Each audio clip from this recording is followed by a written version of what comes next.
আসসালামু আলাইকুম। আজকে আবারও একটা নতুন ভিডিও নিয়ে আপনাদের সামনে এসেছি। আজকে যে দেশটা নিয়ে কথা বলবো সেই দেশটা হচ্ছে বহুল আলোচিত ক্রোয়েশিয়া।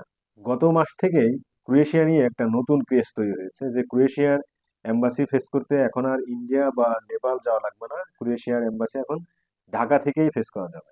এটা আদৌ সত্যি কিনা বা কতটুকু সত্যি, কিভাবে কি, এটা কিন্তু দেখার জন্য আপনাকে সুদূর চীনে যাওয়া লাগছে না। আপনি জাস্ট আপনার হাতের ফোনটা অথবা ল্যাপটপটা থেকে আপনি যদি অনলাইনে একটু ঘাটাঘাটি করেন, ভিএফএস গ্লোবালে যদি একটু ভিএফএস গ্লোবালের ওয়েবসাইটে যদি একটু যান তাহলে কিন্তু দেখতে পারেন যে আসলেই আমরা এখন ক্রোয়েশিয়ার এম্বাসিটি বাংলাদেশ থেকে ফেস করতে পারবো কি পারবো না। তো চলেন আমরা আহ, নিজেরা একটু ট্রাই করে দেখি যে কিভাবে ভিএফএস গ্লোবালের মাধ্যমে বাংলাদেশ থেকে ক্রোয়েশিয়ার ভিসা বা এম্বাসি, ক্রোয়েশিয়ার এম্বাসি ফেস করা যাবে কিনা, ক্রোয়েশিয়ার ভিসা পাওয়া যাবে কিনা, সেটা একটু ট্রাই করে দেখি। ভিডিওর সাথে আমি আপনাদেরকে আমার ল্যাপটপ স্ক্রিনে নিয়ে যাচ্ছি। তো এটা হচ্ছে ভিএফএস গ্লোবালের অফিসিয়াল ওয়েবসাইট। আপনি যদি ভিএফএস গ্লোবাল লেখেন প্রথমে যে ওয়েবসাইটটা আসবে ওইটাই, এটা চলে আসলো। এখানে দেখেন আই এম অ্যাপ্লাইং ফ্রম, এখানে কান্ট্রি বাংলাদেশ সিলেক্ট করে দিতে হবে। দিলাম। তারপর আমরা ক্রোয়েশিয়া দেখব। তো ক্রোয়েশিয়া, এখানে ক্রোয়েশিয়া সিলেক্ট করে দিতে হবে।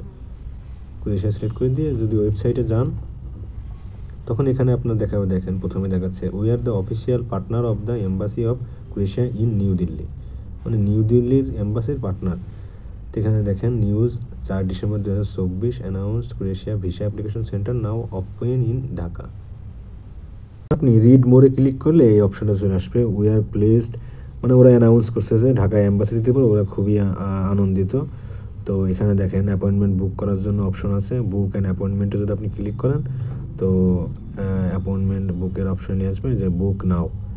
তার মানে অ্যাপয়েন্টমেন্ট এখনও বুক করা যাবে, কিন্তু এখানে যদি আপনি ক্লিক করেন আপনার যথাযথ ডকুমেন্টস ছাড়া তো এখানে করা যাবে না। তো এখানে ক্লিক করলে ডকুমেন্টস চাইবে। আর ভিসা ক্রাইটেরিয়ার মধ্যে দেখেন এখান থেকে ফিগুলো দেখা যাবে। তো ওয়ার্ক পারমিট ভিসা, এটা ফি দেখেন 12,090 টাকা হচ্ছে ভিসার ফি। এই টাকাটা আপনারা দেখেন ক্রোয়েশিয়ার এম্বাসি যেটা নয়াদিল্লিতে অবস্থিত, সেই এম্বাসির ওই যে ব্যাংক অ্যাকাউন্ট আছে, এই অ্যাকাউন্টে ওই 12,090 টাকা ডিপোজিট করে দিতে হবে আর কি।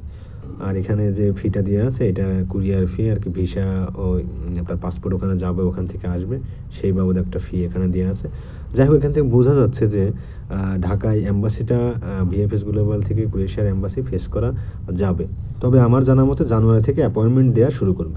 তো আমরা কিন্তু ভিএফএস গ্লোবালের অফিসিয়াল যে ওয়েবসাইটটা আছে সেই ওয়েবসাইট থেকে কিন্তু দেখলাম যে আসলেই কিন্তু ক্রোয়েশিয়ার যে এম্বাসিটা এটা কিন্তু ভিএফএস গ্লোবালের মাধ্যমে এখন বাংলাদেশ থেকেই ফেস করা যাচ্ছে, এবং সেটা ঢাকা থেকেই আপনারা যে অ্যাটাচ যে ভিসার কাজটা ছিল আর কি, যেটা আমরা এ যাবৎকালে দিল্লি অথবা নেপাল থেকে করা হয়েছিল, সেটা কিন্তু এখন বাংলাদেশ থেকেই করা যাবে।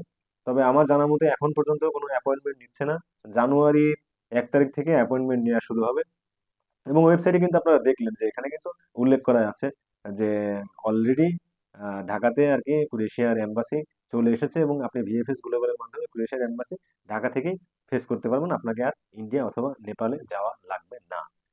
ধন্যবাদ সবাইকে। ভিডিওটি ভালো লেগে থাকলে চ্যানেলটি সাবস্ক্রাইব করবেন, এবং পরবর্তীতে আরো এরকম অসাধারণ ইউরোপ ইনফরমেশন নিয়ে বা আপনারা যারা অ্যাব্রোডে যাওয়ার জন্য চেষ্টা করছেন তাদেরকে নিয়ে আরো আকর্ষণীয় আকর্ষণীয় ভিডিও নিয়ে আসবো ইনশাল্লাহ। দোয়া করবেন আমার জন্য। আসসালামু আলাইকুম।